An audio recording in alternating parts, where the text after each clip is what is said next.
Shalom saudaraku yang dikasih Tuhan Yesus Kristus. Salam sejahtera untuk kita semuanya. Pagi ini saya mengajak bapak saudara yang sudah bangun, kita datang kepada Tuhan. Kita mengucap syukur untuk kasih kebaikan Tuhan, anugerah yang Tuhan sudah berikan kepada kita, kesehatan yang Tuhan sudah berikan. Mari saudaraku, kita berdoa. Bapa, terima kasih Bapa di surga, Bapa yang mulia, Bapa yang baik, Engkau yang kami muliakan. Di dalam nama Tuhan Yesus Kristus, kami mengucap syukur di pagi hari ini Tuhan, untuk pemeliharaan Tuhan, untuk berkat-berkat yang Tuhan sudah berikan kepada kami. Dengan waktu-waktu yang ada, kami boleh datang kepada Tuhan. Kami berseru memanggil nama Yesus Kristus, Tuhan dan Juru Selamat hidup kami. Engkau Raja di atas segala raja. Roh Kudus, mari Engkau urapi kami pribadi lepas pribadi. Sucikan, kuduskan hati dan pikiran kami. Dan biarlah Tuhan, pagi hari ini Tuhan kami merenungkan firman-Mu. Kami percaya Tuhan firman-Mu itu hidup. Firman-Mu itu memberikan kami ketenangan, memberikan kami damai sejahtera dari surgawi, memberikan kami kepastian dalam hidup ini bahwa Engkau Yesus, Tuhan dan Juru Selamat hidup kami. Biarlah setiap kami yang datang kepada Tuhan di pagi hari ini, apapun masalah yang kami hadapi, baik sakit penyakit, di dalam nama Tuhan Yesus aku berdoa, disembuhkan, yang terikat dilepaskan, yang susah dihiburkan, yang lemah dikuatkan oleh firman-Mu. Terima kasih Tuhan Yesus, terima kasih Roh Kudus. Dalam nama Yesus kami berdoa dan mengucap syukur. Haleluya, amin. Mari saudaraku yang dikasih Tuhan Yesus Kristus, kita ambil Alkitab kita buka dari Injil Matius 24 ayat 29 sampai ayat 36. Firman-Nya berkata demikian. Segera sesudah siksaan pada masa itu, matahari akan menjadi gelap dan bulan tidak bercahaya, dan bintang-bintang akan berjatuhan dari langit, dan kuasa-kuasa langit akan goncang. Pada waktu itu akan tampak tanda anak manusia di langit, dan semua bangsa di bumi akan meratap, dan mereka akan melihat anak manusia itu datang di atas awan-awan di langit dengan segala kekuasaan dan kemuliaannya. Dan ia akan menyuruh keluar malaikat-malaikatnya dengan meniup sangkakala yang dahsyat bunyinya, dan mereka akan mengumpulkan orang-orang pilihannya dari keempat penjuru bumi, dari ujung langit yang satu ke ujung langit yang lain. Tariklah pelajaran dari perumpamaan tentang pohon ara.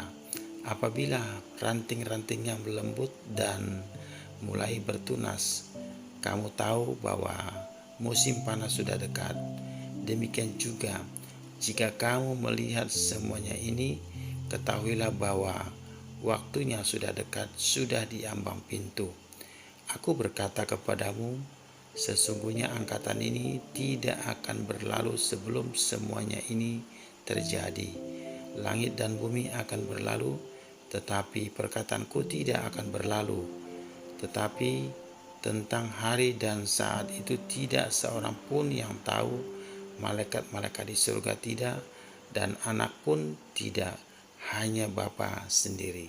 Saudaraku yang dikasih Tuhan Yesus Kristus,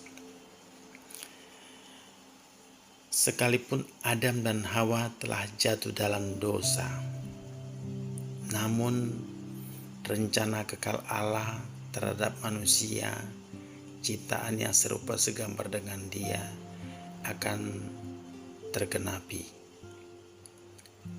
Dan setiap manusia yang tidak taat akan firman-Nya itu akan dihukum.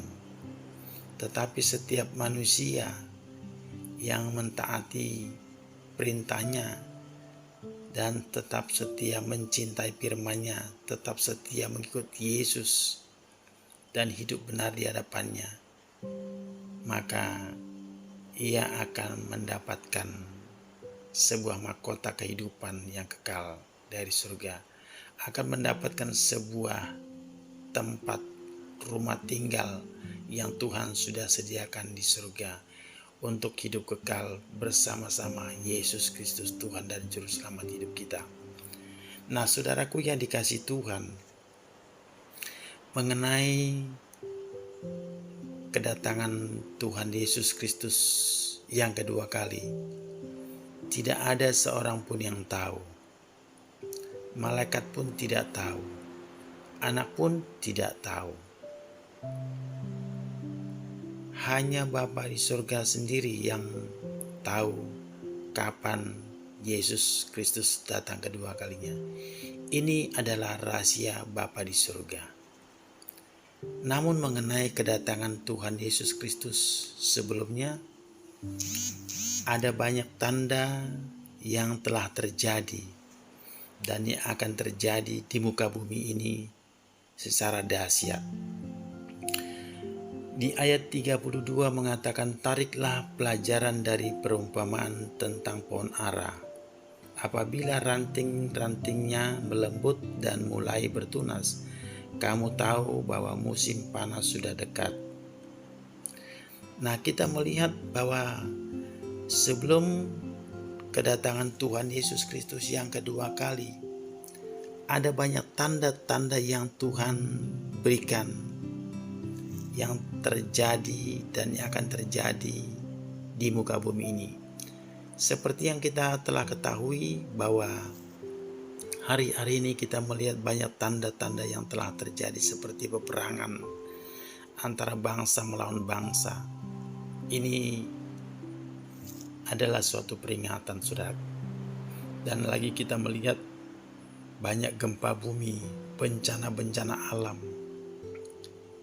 Disusul lagi dengan COVID-19 yang sudah terjadi di seluruh dunia. Nah, dampak daripada COVID ini kita melihat banyak yang sakit, bahkan yang meninggal pun banyak.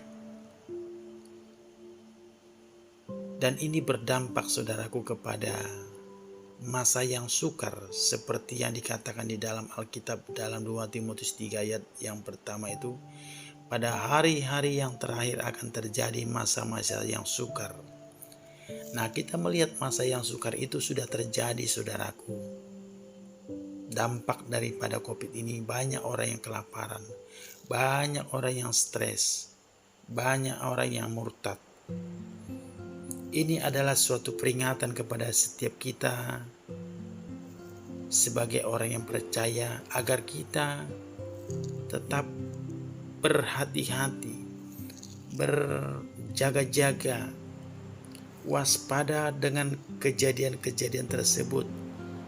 Dengan kejadian tersebut ini kita diingatkan supaya kita sungguh-sungguh hidup dalam Tuhan dan percaya akan penyertaan pemeliharaan Tuhan bagi setiap orang percaya. Sekalipun dunia mengalami resesi, sekalipun banyak penyakit-penyakit yang telah terjadi, tetapi kita mari Bapak Saudara, kita datang kepada Tuhan, sungguh-sungguh percaya kepada kuasa Tuhan, bahwa setiap orang yang percaya Tuhan pasti lindungi, Tuhan pasti sertai. Kita semakin mendekatkan diri kepada Tuhan. Selagi masih ada waktu, kita mari Bapak Saudara, kita berdoa, memuji muliakan Tuhan, menyembah Tuhan, mendengarkan firman-Nya.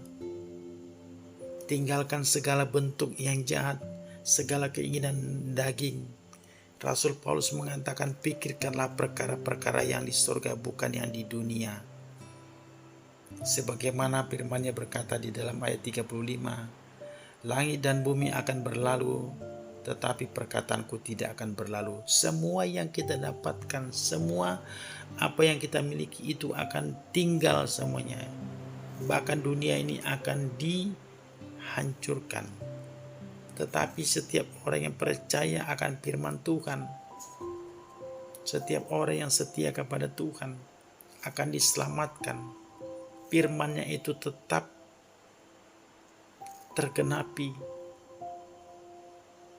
Mari Bapak Saudara, melalui renungan firman Tuhan pagi hari ini, dengan tanda-tanda yang telah terjadi, kita diingatkan supaya kita harus berdoa, berjaga-jaga, tetap waspada.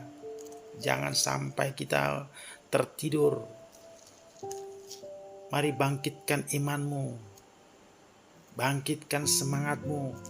Jangan padamkan rohmu, tetapi tetaplah bernyala-nyala. Tuhan Yesus memberkati kita semuanya. Shalom.